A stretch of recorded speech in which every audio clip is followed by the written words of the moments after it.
Hello everyone. We are here in the EMBO conference on bridging cell and planetary scales towards climate resilience. We have many scientists here and we are taking advantage of that to actually talk with them about some of the topics that we're covering at the conference. So you might also look for other episodes on this series. But at this moment, we are going to actually discuss from molecules to ecosystems, biologists tackling climate resilience. And we have here two amazing scientists at different parts of their career, scientific career. So in one hand, we have Karla Neugebauer. She's a professor of molecular biophysics and biochemistry and cell biology at Yale University. She's also the director of the Yale Center for RNA Science and Medicine. And she focused on RNA processing, nuclear organization, and co-transcriptional silencing. But more recently, she actually has become super engaged on climate issues. And she has actually developed curriculum around biochemistry and our changing climate. So she has actually published on that. And this is why she's key at this meeting, because she's really a pioneer in connecting RNA biology with climate change and scientific advocacy. On the other hand, we have Flora Vincent, who is a group leader at EMBO Heidelberg, and she started her group recently. She can tell us about that, so a few years ago. And she has been involved in an amazing project that is the Tara Oceans project that she can tell us about. She's really a marine microbiologist with a focus on phytoplankton and virus host interactions. And so she really comes from the ecology side, then going to work in a place like EMBO, which very much focuses on the molecular life sciences. So they come from different sides to actually then talk a similar language in terms of bridging disciplines. And she's really key because she's a rising star in an interdisciplinary journey and coming from environmental science into molecular life science. So it's a fantastic pleasure to have you both here to discuss this new field that we are trying to create with this meeting. So I would like to ask you, maybe we can start with Karla, and what inspired you to really bridge your RNA research with climate resilience efforts? Well, I always wanted to work on climate change, being very connected, feeling very connected to the Earth and wanting to help, but I never understood how my research on RNA biology could really interact. And then I had the idea to create this course that you mentioned, where I'm trying to show the students the relevance of biochemistry to meeting the challenges of climate change.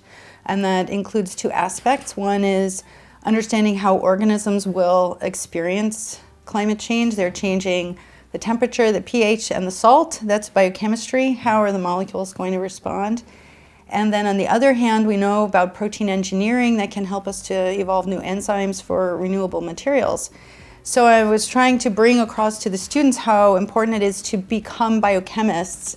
And then is the amazing facepalm moment, the emoticon, I love that, where I was like, you should listen to yourself and, create a project in our lab that would look at how an organism is responding to climate change from the level that we study cancer cells, for example, in the lab, where we are using very cutting-edge sequencing techniques to analyze transcription and RNA processing. So now we are doing this in algae, an algal model, and it's incredibly exciting because we have this climate-relevant stimulus. It's not a chemotherapeutic this time. It's something that's happening in the health of our planet, and if you want, it's the same analysis, but we get to interpret it in another way. And I've had to cultivate an ecologist at Yale in order to also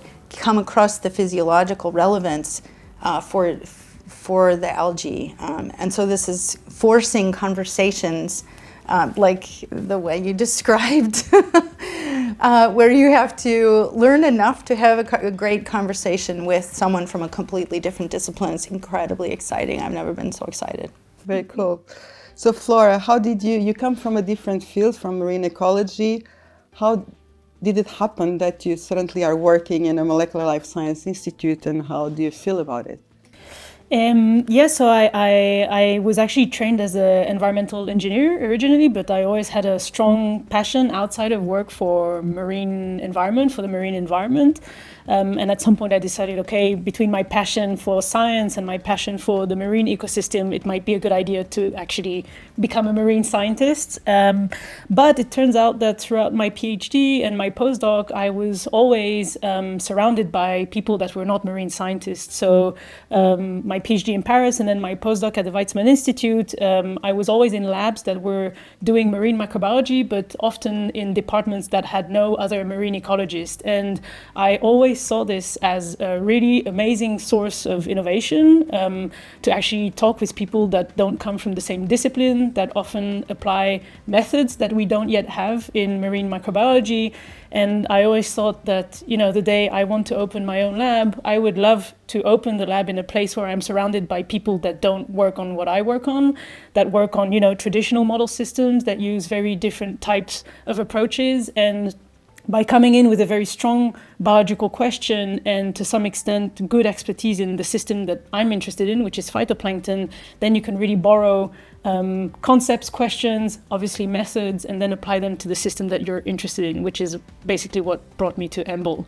And I feel very fortunate. I think I was kind of ready at the right time and at the right place. I started my group 2.5 years ago at EMBL in the developmental biology unit, and I'm not sure I would have been recruited at EMBL 10 years ago. I'm not sure at all. I think it comes with a timely decision from the Institute to expand towards environmental sciences. Researchers also from the Institute open to have those discussions. I think what you mentioned is really true.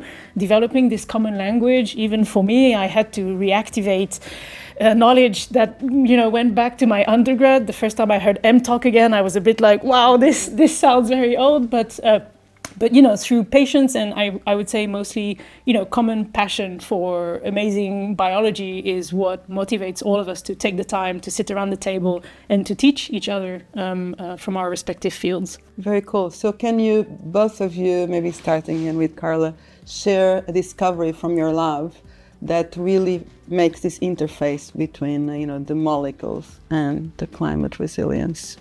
Well, maybe I'll do a quick one that kind of also underscores why people might want to feel more adventurous about doing something like this. We are currently running 2 projects that are bringing similar themes forward. So one is in cancer, where we're treating cells with a chemotherapeutic and using, like I said, these sequencing methods that we've developed. And we find that the first thing that happens to cancer cells when they're hit with the stress, which is a chemotherapeutic drug, is they have a mistake that they make in transcription. The polymerase that's transcribing the gene doesn't stop at the end anymore. It doesn't know where the end of the gene is.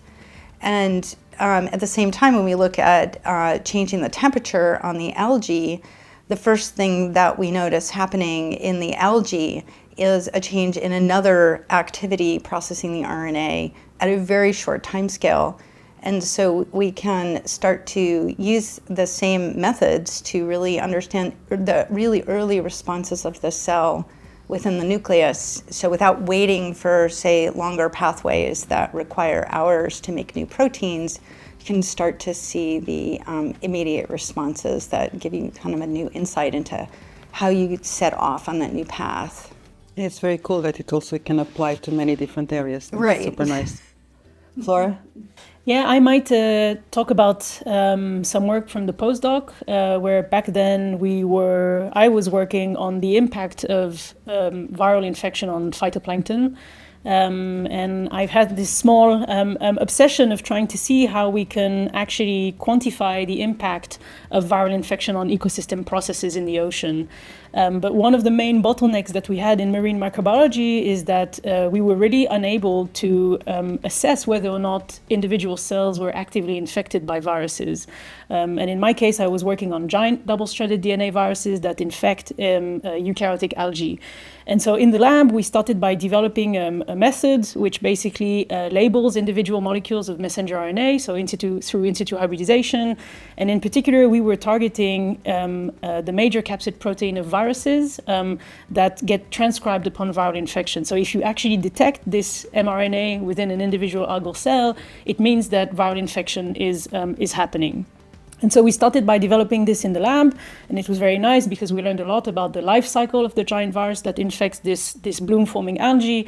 But then obviously the next step was to do this at a bigger scale, and we decided to conduct a mesocosm experiment, which consists in trapping a very large volume of natural seawater into a huge flask of around 11,000 liters, and then to follow the development and the demise of this algal bloom in the natural environment.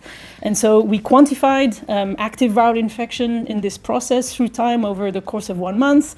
So we really did this at the single cell level using image-enabled flow cytometry. And then what was key was that because we were doing this at big scale, we also collaborated with biogeochemists that measured parameters that are related to the carbon cycle. For example, the production of polysaccharides, the accumulation of inorganic carbon. So all those ecosystem level variables that really describe the state of the carbon cycle in the system.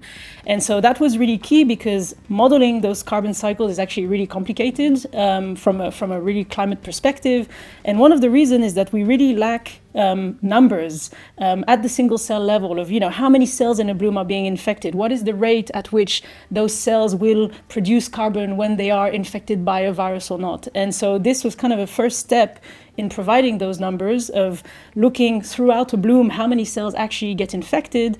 And thanks to those metrics that are really obtained at the single cell level, at the individual mRNA molecule level, we were actually able to better model some factors of carbon cycling, including what we call TEP, which is transparent exopolymer particles. These are sugars that are emitted by algae when they are infected. They actually produce more of those molecules upon infection. And we, for the first time, were able to actually put numbers on it. And I think that in this sense, cell biology approaches will be very interesting to start providing quantitative estimates of what happens in a single cell. And then, using modeling, I think modeling is actually an amazing tool to connect those two scales, but you really need the numbers at the cell level, and then you can extrapolate. But at the end of the day, you need empirical data on both sides, right? On the ecosystem side and on the cellular side. And then, this bridging scale thing that we are all looking after will happen, I think, at least for us, it happens through modeling. And for me, it was nice because this bridging scale is something that I say a lot for 10 years and really digging into that direction. And here I thought, yes, we have it. Those microscale interactions can be connected to larger ecosystem processes. So very cool. So that leads me to the next question, which is really how do you make this happen? And which is also something that we're discussing here. How do you make this interdisciplinary work happen? Or even transdisciplinary, as we have in one of the talks, this milkshake, bringing all the fruits and blending them so much that you don't know anymore what each discipline is, because each discipline is learning from each other and you create something new.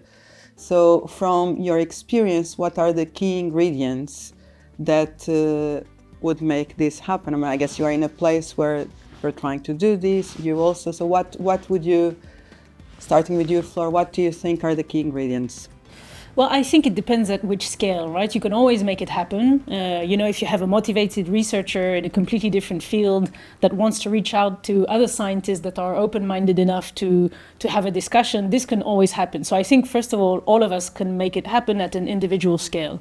Then the question is, as always, how do you scale that up? And I do think that institutional support is critical for that. And in that sense, EMBL has really created an environment in which it was really encouraged to do those type of interface moves. They really created many opportunities for scientists from very different environments and disciplines to actually talk to scientists like me and vice versa. So I think if you wanted to actually have an impact and to really speak to a lot of different people, institutional support and maybe some level of not reprioritization, definitely not, but expansion of the mandates of specific organisms, I think would be very nice. At least is what I have seen as a successful strategy at EMBO.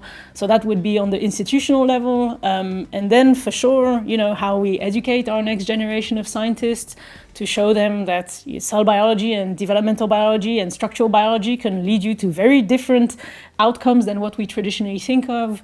And I guess, funding agencies that need to make that move. I think maybe just to finish, what I find very interesting is, at least what I've experienced, is how ecology has the perception that scientists, and in particular biologists, and in particular molecular and cell biologists have of ecology has changed quite positively, I think. I always used to talk about ecology as the poor parent of biology, for a long time. A lot of my friends in biology thought that I would spend my life, in my bathing suit on a boat sampling stuff, which is very, very far from the reality of our job, obviously. And I'm quite excited to see that, this idea of exploring the natural environment, bringing it back into the lab, is appealing to more and more people. I fully agree. I still feel that there are some communities that we still have to convince, but I fully agree that it's changing. Karla? It's fun to listen to you about being at EMBL. I was a postdoc there back in the last century, in the 90s, and I feel like the constellation of disciplines together, also packed in a small space, is really fostering this at EMBL. Having moved around between Europe and the U.S. And being in the U.S. at the time that I started my interest, with all respect to all of my colleagues, I have to say that it's not about individuals, it's more about institutions. I really liked the quote that we heard today about how disciplines are not organized in a way that's consistent with nature's problems. I think it was something like that, right? So the point of being at an American university, which is really a melting pot of ideas and disciplines and amazingly intelligent students and so on, but nevertheless, it is very hard to get conversations going with someone outside of your field, largely because people are too busy, but also because there is this kind of sense that maybe it would be hard work to get into that conversation and make progress on an idea that would be mutually interesting. And so I think that this is where funding becomes in, because if there's a grant that's out there and people look at it and they recognize that they'd had a whiff of an idea of doing something like this, and then they go, I wonder if I ask that guy who I talked to once at a committee meeting or something, then that's actually how at an American university we have come together. And so that's how basically two of my interactions, one with a green chemist and one with an ecologist, have come about. They have been funding opportunities. And one of those was an internal one. And so one of the things that you find at American universities, at least mine, is they'll have centers or initiatives or institutes, and they're called all these different things, and you're wondering, like, what's the difference? But we have a thing called the Planetary Solutions Initiative. And so they've offered kind of seed grants for projects. And so a latest one that we've applied for is on biorefineries. I didn't really appreciate what biorefinery meant until like a week before the grant was due. But because it was very fast moving, talking to different people and like recognizing, hey, we have a conversation. And that sort of exploding, together with the other PI, and my trainee and their trainee, and sitting in a room together, and then there's something that happens when you recognize that you have something to say to each other and something to gain. And often it comes with a sort of lure of some money because you have to pay your trainee, really. It does require money. But once you get kind of over that sort of initial, it's almost like shyness at a cocktail party, like you don't really know which person you're gonna hit it off with, and then all of a sudden there's something clicks because you like the same song or something like that. Very cool. So also touching upon something that you said, or even your case, and I think something that you also said, is about early career researchers. Yeah. So something that I guess you've seen is that you have many more younger people passionate about this topic, rather as compared to to more senior professors. And I guess you are an example of an earlier career researcher bridging fields. And I guess some earlier career researchers in the audience may be passionate about this, but afraid of taking the leap of bridging fields because then it's more difficult to publish and all these things. So do you have words to say to the younger career researchers out there that might be passionate about this, but not knowing exactly how to go about it and whether it's the right way of doing it? We need you.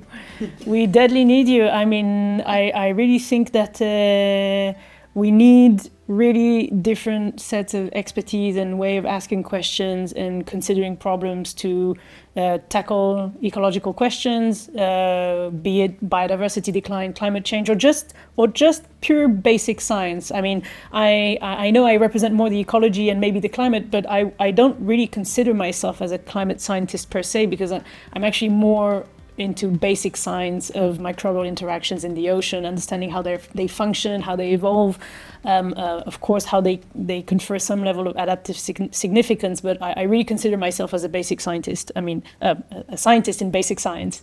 But if I can just give one example, I recently have a new postdoc that started, and she comes from, she just finished her PhD in ribogenesis in neurons. So it's very, very, very far from what we do in terms of method, in terms of models, in terms of how she thinks about questions. But I think that when people are smart and motivated, there is nothing that is too complicated for them to jump into. And she's been in the lab for 3 months as a really smart and talented postdoc. And, you know, she spends 3 months reading, asking a lot of questions, training herself, going to conferences, and she can, you know, she can do it. She can keep up with the field. She can understand what are the challenges that we are facing. And of course, sometimes there are some interesting situations where it's like, oh, well, where's the genome? And I'm like, well, so, you know, the genome is not there yet. Oh, but maybe we can just do a CRISPR knockout. I'm like, well, yes, we can, but we might need to establish it first, you know? And so there are those kind of, you know, disciplinary, I would say, small bridges that we need to build. But on the other hand, that being said, for me, it's also a bet as a scientist to take that risk. In a sense, it is a risk, right? I mean, I'm still a small lab, young lab, so bringing people with such a divergent or distant expertise is definitely a bet and a risk that I'm willing to take. But I'm quite confident that it will be productive and fruitful, and most importantly, will lead to some discoveries. So for people that are hesitating, early career scientists, I would say it's good to develop a core expertise, maybe in a different field as a PhD, and then maybe for your postdoc to actually move towards climate, maybe, or more environmental topics. And it's interesting because I do have a lot of high school students that, you know, contact me and ask me, what do I need to do to become a marine scientist? And I always tell them, you know, the most obvious way might not be the best way. As I mentioned, I did not do an undergrad in marine science. I was trained to work on crops and cattle as a agronomy engineer, and it's what, you know, it's my passion that brought me back to the marine sciences, and I think it didn't work too bad. So that's what I encourage also the younger generation. Don't think that the way to become a really important person in our field, or you know, that will make an impact, is necessarily through the most straightforward way. And yeah, so we need those people. So cool. Please join. Cool. Karla? Okay, this is really fun. I'm bouncing off of you. So I started out in neuroscience. I have a PhD in neuroscience, and at some point recognized that my passion was for RNA, and actually I didn't mind if it was in the nervous system or anywhere else. And so I sort of made this kind of turn. And I think the message for young people is you're not deciding about your entire life when you take the step of deciding, what am I going to do my undergrad degree in, what am I going to do my postdoc in. So you can really only make a decision for maybe the next 5 years of what you're going to do. And it's absolutely okay, if not advisable, to take left and right turns after you've completed that step. And I think it's very hard for young people because they want to have a vision of, you know, and certainly if people go to professional school, I think this is a thing I face at Yale. Some people want to go to law school, they want to go to medical school. It's a very long training, and they want to be a doctor in some longer time point away, but most of the rest of us have a more winding, road ahead of us, and so we have to be okay with that. So that's the first thing I wanted to say. And then the other thing, kind of something you touched on also, is when you enter an interdisciplinary project, it's not that you're not going to be an expert in something because it has all of these different components to it. You do want to be an expert in at least one of the things, because that's kind of the value that you bring, right? If everybody knows like 5% of the different areas, then I guess they could coordinate the project, but they can't actually do anything. So you need that expertise, and the way that I've found it really comfortable setting up the project is where we set up an experiment with our collaborator, who's David Vesser. He models populations in different temperatures for thermal acclimation.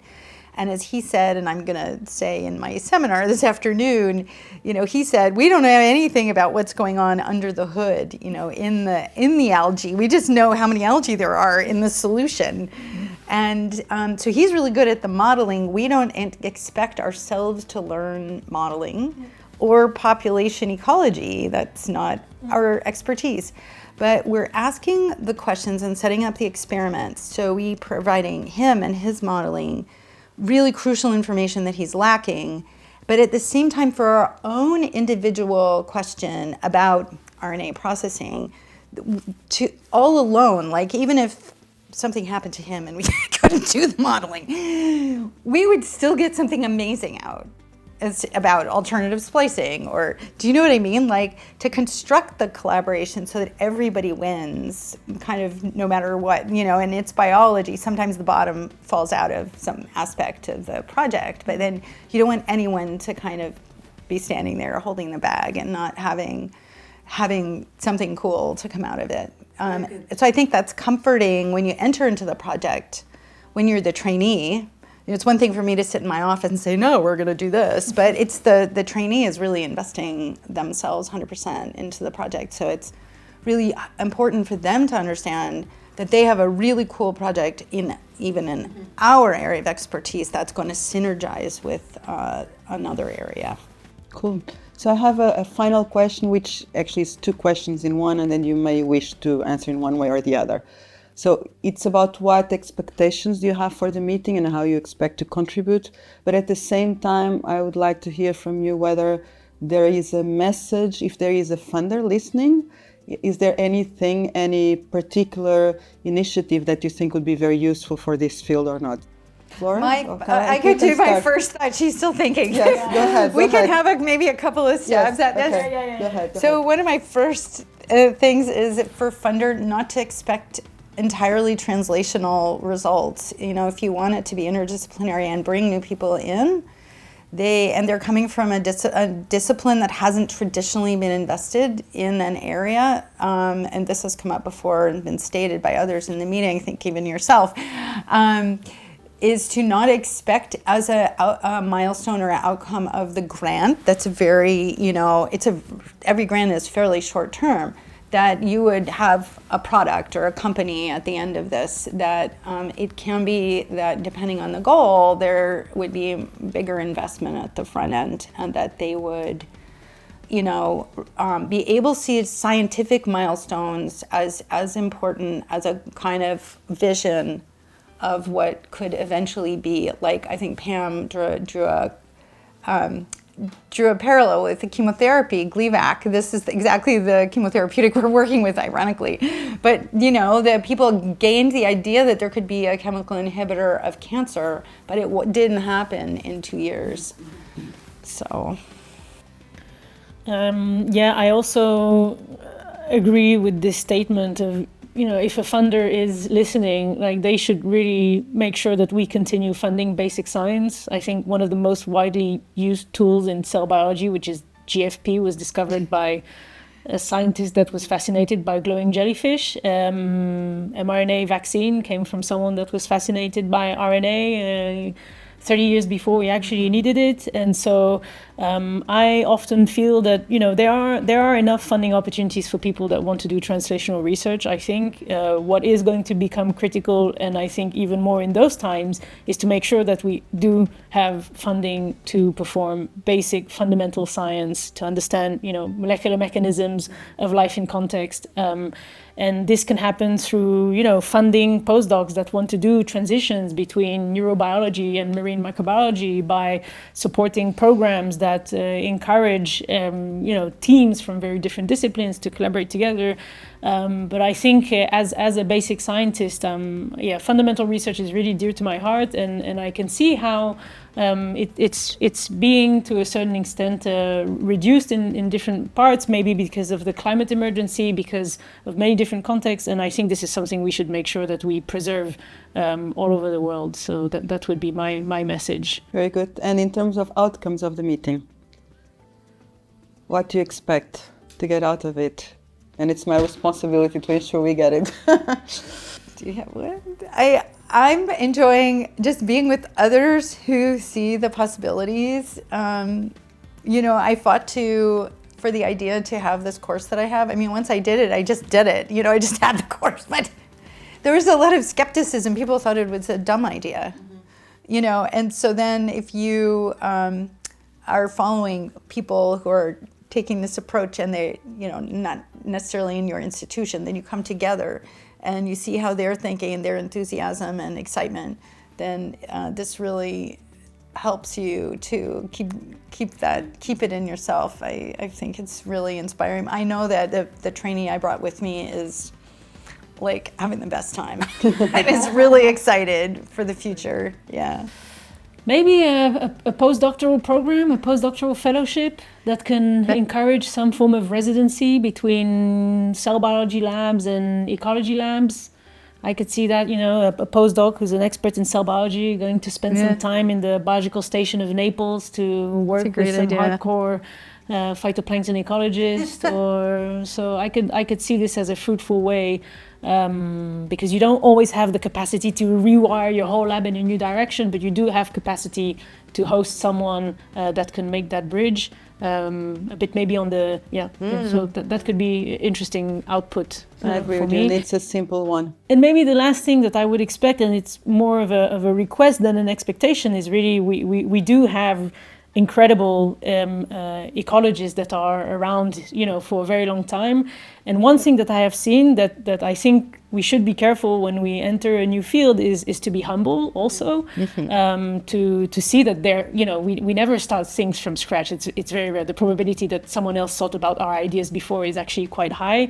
And this is the only thing that I would say is, we have to collaborate. I see myself really in between both, and I'm often, in a sense, a party pooper in some cell biology meetings, because I'm like, yes, but there's this very old paper from the 1970s that, yes, has a less better resolution, but, did make that claim. So let's make sure that, either we reach out to those people if they are still alive, or, we can discuss it. And I think this humility will also be part of the success for people that have been in this field for a very long time, not to feel threatened by massive technology, crazy funding. I mean, for a marine ecologist, the list of people that you have brought into this room is actually quite intimidating, and I can tell you we do not see those people at the European Phycology meeting. And that might be another interesting output, to tell those people, well, please go sit in the meeting of European Phycology that has been, there for a very long time. Please go sit in a conference, people working on marine mammals or things like that. And that could be a good way for them to be exposed to what exists, and to really make sure we make the best out of this meeting. Fully agree. Thank you very much, Karla and Flora. Thank It was super pleasant, super nice also to see the interaction and the bridges between both of you. Thank you, everyone, for listening. As I said in the beginning, there will be other episodes on this series with different people on different topics related to the main subject of this conference, and I hope you enjoy it.